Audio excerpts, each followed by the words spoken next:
বর্তমান মুসলিমকে ব্যবহার করছে আপনার শাসক দল তেজপাতার মতো। তেজপাতা বুঝেন তো?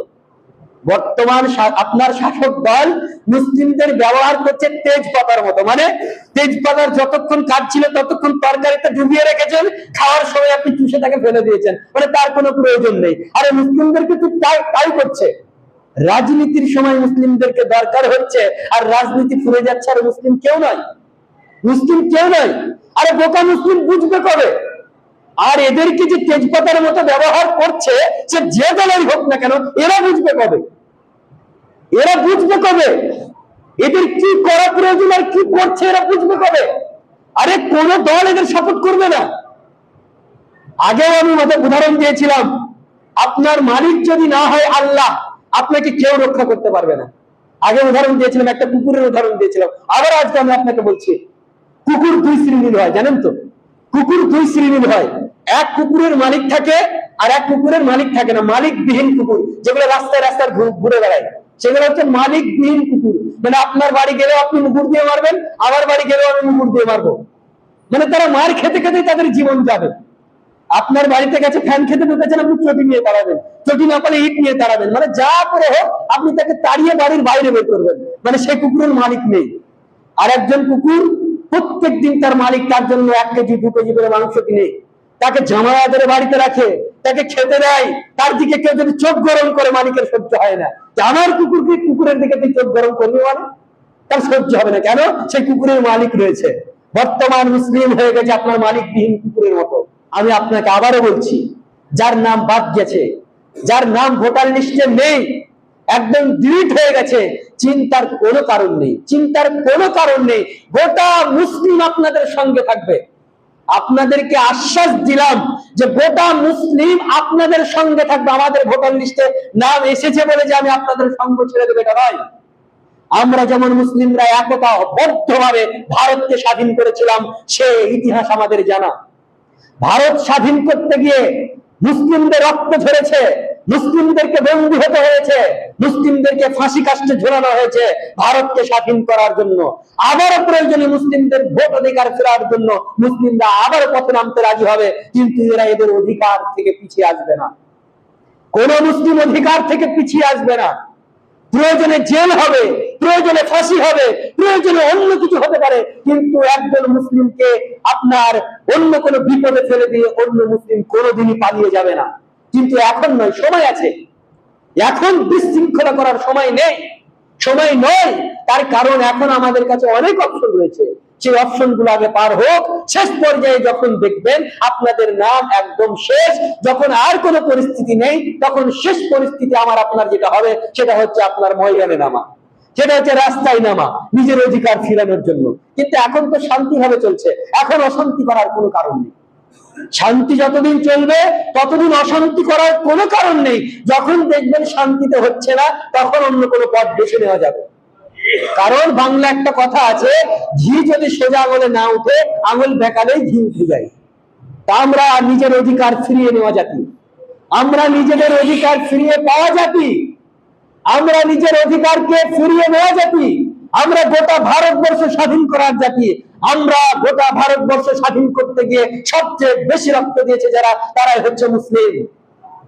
ভারতবর্ষ স্বাধীন করতে গিয়ে সব থেকে যারা জেল কেটেছে, তারাই হচ্ছে মুসলিম। ভারতবর্ষ স্বাধীন করতে গিয়ে যারা সবচেয়ে বেশি জেলে গেছে, তারাই হচ্ছে মুসলিম। আজ তোমরা বলো যে মুসলিমরা হচ্ছে ভারতবর্ষ নয়, এরা অন্য কোনো দেশের বাসিন্দা, এরা অন্য কোন দেশ থেকে উড়ে এসে জুড়ে বসেছে তোমরা বলতে চাও।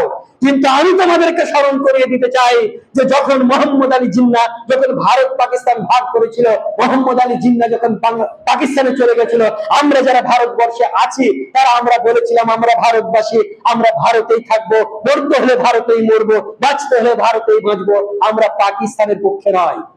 তাহলে আজকে তোমরা আমাদেরকে কেন বাংলাদেশি বলো? আজকে কেন আমাদেরকে পাকিস্তানি বলো? যদি আমরা পাকিস্তানের যাওয়ার মন থাকতো, সেদিন তো আমার বাপ দাদা চলে যেত পাকিস্তানে। যদি পাকিস্তানে আমরা যাওয়ার ইচ্ছে থাকতো, সেদিন তো আমরা পাকিস্তানে চলে যেতাম।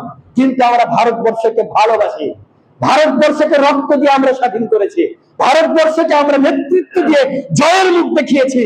আর আমাদেরকে তোমরা বলো বৈরাগ্যী, আমাদেরকে বলো তোমরা ঘুষপেটিয়া, আমাদেরকে বলো অন্য কিছু। এটা ভুল ছাড়া কিছু নয়। আপনারা দেখবেন সোশ্যাল মিডিয়ার মাধ্যমে অনেক বড় বড় নেতা আছে, যারা নেতা সেজে বসে আছে, তারা প্রকাশ্যে বলছে যারা মুসলিমদের নাম যাদের ডিলিট হয়েছে তাদেরকে, তারা হচ্ছে রোহিঙ্গা, তাদেরকে ভারতবর্ষে জায়গা দেওয়া হবে না, তাদেরকে বাংলাদেশে তাড়িয়ে দেবো। আর যারা বাংলাদেশ থেকে এই ভারতবর্ষের বুকে এসেছে, তাদের যাদের নাম বাদ গেছে, তাদের চিন্তার কোনো কারণ নেই, তারা হচ্ছে শরণার্থী, তাদের থাকার ব্যবস্থা আমরা করে দিব। আরে এক জাতির জন্য এত দরদ উঠলে উঠছে, আর এক জাতির জন্য এত তোমাদের বিষ উঠলে যাচ্ছে। মুসলিম যদি অতই তোমাদের কাছে ঘৃণিত জাতি হয়, তাহলে পেট্রোল কার সঙ্গে নিচ্ছ? মুসলিমের সঙ্গে যদি এতই বিদ্বেষ হয় তোমাদের, ভারতবর্ষের নেতাদের যদি মুসলিম বিদ্বেষে এতটাই উঠে যায়, তাহলে পেট্রোল কোন দেশ থেকে আসছে, ডিজেল কোন দেশ থেকে আসছে, গ্যাস কোন দেশ থেকে আসছে? তাহলে তোমরা বলে দাও মুসলিমদের কাছ থেকে কিছুই নেবে না। মুসলিমদের কাছে আমাদের মুসলিমদেরকে প্রয়োজন নেই, মানে এদের কাছ থেকে কোনো কিছু কেনারও প্রয়োজন নেই, কোনো সাহায্য এদের কাছে প্রয়োজন নেই। নেওয়ার বেলায় তখন মুসলিমরা তার কাছ থেকে নেবে। আর যখন ভারতবর্ষে রাজনীতি করার স্বার্থে তোমরা মুসলিমদেরকে একবারে অধঃপতনে ফেলে দিচ্ছ, মুসলিমদেরকে তোমরা একের পর এক বিভ্রান্তির মুখে ফেলে দিচ্ছ। আর এসআইআর করেছে কি জন্য? মুসলিমদেরকে আপনার কুণ্ঠাসা করার জন্য। এনআরসি কি জন্য? মুসলিমদেরকে কুণ্ঠাসা করার জন্য। আরে আর যত রকম আইন রয়েছে বর্তমান যেগুলো লাগু করছে, সেগুলো সব মুসলিমদেরকে আপনার কুণ্ঠাসা করার জন্যই করছে, শুধু একমাত্র রাজনীতি ফায়দা লোটার জন্য।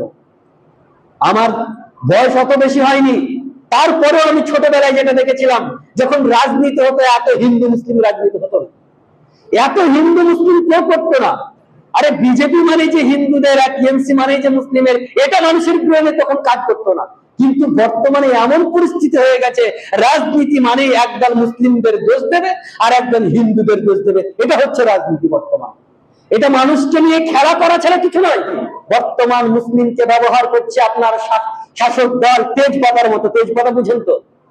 বর্তমান আপনার শাসক দল মুসলিমদের ব্যবহার করছে তেজপাতার মতো। মানে তেজপাতার যতক্ষণ কাজ ছিল ততক্ষণ তরকারিতে ডুবিয়ে রেখেছেন, খাওয়ার সময় আপনি চুষে তাকে ফেলে দিয়েছেন, মানে তার কোনো প্রয়োজন নেই। আরে মুসলিমদেরকে তো তাই করছে। রাজনীতির সময় মুসলিমদেরকে দরকার হচ্ছে, আর রাজনীতি ফুরে যাচ্ছে, আর মুসলিম কেউ নয়, মুসলিম কেউ নয়। আরে বোকা মুসলিম বুঝবে কবে? আর এদেরকে যে তেজপাতার মতো ব্যবহার করছে, সে যে দলেরই হোক না কেন, এরা বুঝবে কবে? এরা বুঝবে কবে এদের কি করা প্রয়োজন আর কি করছে? এরা বুঝবে কবে? আরে কোন দল এদের সাপোর্ট করবে না। আগেও আমি উদাহরণ দিয়েছিলাম, আপনার মালিক যদি না হয় আল্লাহ, আপনাকে কেউ রক্ষা করতে পারবে না। আগে উদাহরণ দিয়েছিলাম, একটা কুকুরের উদাহরণ দিয়েছিলাম, আবার আজকে আমি আপনাকে বলছি, কুকুর দুই শ্রেণীর হয়, জানেন তো? কুকুর দুই শ্রেণীর হয়। এক কুকুরের মালিক থাকে, আর এক কুকুরের মালিক থাকে না। মালিকবিহীন কুকুর, যেগুলো রাস্তায় রাস্তায় ঘুরে বেড়ায়, সেগুলো হচ্ছে মালিকবিহীন কুকুর। মানে আপনার বাড়ি গেলেও আপনি মুগুর দিয়ে মারবেন, আমার বাড়ি গেলেও আমি মুগুর দিয়ে মারবো। মানে তারা মার খেতে খেতে তাদের জীবন যাবে। আপনার বাড়িতে গেছে, ফ্যান খেতে ঢুকেছেন, আপনি চটি নিয়ে তাড়াবেন, চটি না পারে ইট নিয়ে তাড়াবেন, মানে যা করে হোক আপনি তাকে তাড়িয়ে বাড়ির বাইরে বের করবেন। মানে সেই কুকুরের মালিক নেই। আর একজন কুকুর প্রত্যেক দিন তার মালিক তার জন্য 1 কেজি 2 কেজি করে মাংস কিনে তাকে জামায়া ধরে বাড়িতে রাখে, তাকে খেতে দেয়। তার দিকে কেউ যদি চোখ গরম করে, মালিকের সহ্য হয় না। আমার কুকুরকে, কুকুরের দিকে তুই চোখ গরম করবি, মানে তার সহ্য হবে না। কেন? সেই কুকুরের মালিক রয়েছে। বর্তমান মুসলিম হয়ে গেছে আপনার মালিকবিহীন কুকুরের মতো। কুকুর কখনো এদলের কাছে, কখনো ওদলের কাছে, কখনো এদলের কাছে লাথি খাচ্ছে, ওদলের কাছে যাচ্ছে, আবার কখনো ওদলের কাছে লাথি খেয়ে আবার এদলের কাছে যাচ্ছে। মানে মালিকবিহীন কুকুর, এদের রক্ষা করার কেউ নেই। কেন? আমাদের মালিক কি নেই? আমাদের মালিক কি নেই? আমরা তো প্রত্যেক আপনার নামাজেই বলছে মালিক ইয়াউমিদ্দিন, হে আল্লাহ তুমি আমাদের কিয়ামত দিবসের মালিক, আমার জীবনদাতা তুমি। আমরা প্রত্যেক দিন বলছি জীবনদাতা আল্লাহ, মরণদাতা আল্লাহ, বিধানদাতা আল্লাহ। প্রত্যেক দিন আমরা স্বীকার করছি, বলছি, তারপরেও আমরা আল্লাহর কথাকে প্রাধান্য দিচ্ছি না। এজন্যই তো আল্লাহ তাআলা বলেছেন ফাইন্নাহু মাঈশাতান দানকা, আমি তোমাদের জীবনটা সংকুচিত করে দেব, তোমাদের জীবনের আরামকে আমি কেড়ে নেব, তোমাদের জীবনের আয়েসকে আমি ছিন্ন করে দেব। সেটা হতে পারে এসআইআর দ্বারাই, সেটা হতে পারে এনআরসির দ্বারাই, সেটা হতে পারে অন্য কোনো আপনার শাসক দলের শাসনের দ্বারাই, সেটা হতে পারে, কিন্তু আমি করবো এটা।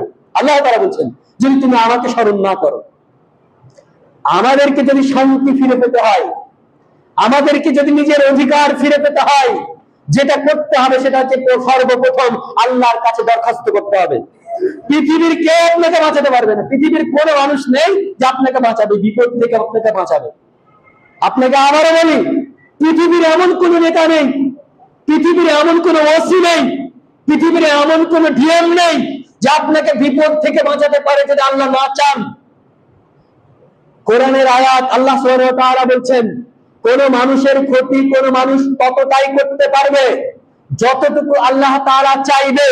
তো আমার আপনার ক্ষতি আপনার ততটুকুই হবে, ততটুকুই করতে পারবে আল্লাহ তাআলা আমার আপনার নসিবে যতটুকু লিখে রেখেছে। তাই মানে কি এই যে আপনি কাগজ কলম ঠিক করবেন না, নসিবে যা আছে তাই হবে, চুপচাপ বসে থাকে এটা না। কাজ করুন, যতদূর করার করুন, তারপরে ছেড়ে দেন আল্লাহর হাতে, কোনো নেতার হাতে নয়। ছেড়ে দেন আল্লাহর হাতে, ভরসা করুন আল্লাহর উপর, কোন নেতার উপর নয়। আরে নেতারা আজকে আছে কালকে থাকবে না, আর নেতাদেরাই তো নিজে বাঁচতে পারছে না, আপনাকে কি করে বাঁচাবে?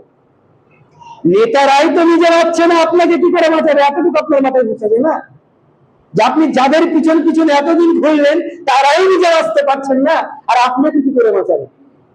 এতটুকু আপনি বুঝলেন এতদিনে?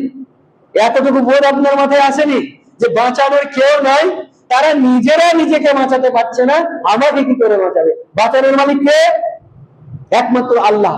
ধর্ণা দিতে হয় আল্লাহর কাছে দিন, আল্লাহর কাছে আপনি সিজদা দিয়ে ধর্ণায় দিন যে আল্লাহ আমার ঠিক করে দিতেই হবে। আল্লাহর কাছে তাহাজ্জুদ করুন, আল্লাহর কাছে দরখাস্ত করুন যে আল্লাহ আমি এই বিপদে পড়েছি, আমাকে বিপদ থেকে উদ্ধার করো। দেখেন বিপদ সব দূর হয়ে যাবে, বিপদ সব দূর হয়ে যাবে, কোনো বিপদ টিকবে না। আরে কত কত বড় বড় বিপদ থেকে মুসলিমরা রেহাই পেয়েছে, আর সামান্য ভোটার লিস্ট থেকে নাম কেটে গেছে, এটা রেহাই পাবে না? আমরা এত হতাশাগ্রস্ত হচ্ছি কেন? হচ্ছে একটাই কারণ, আমাদের মধ্যে ঈমান নেই, আমাদের মধ্যে তাকওয়া নেই, আমাদের মধ্যে ভরসা নেই।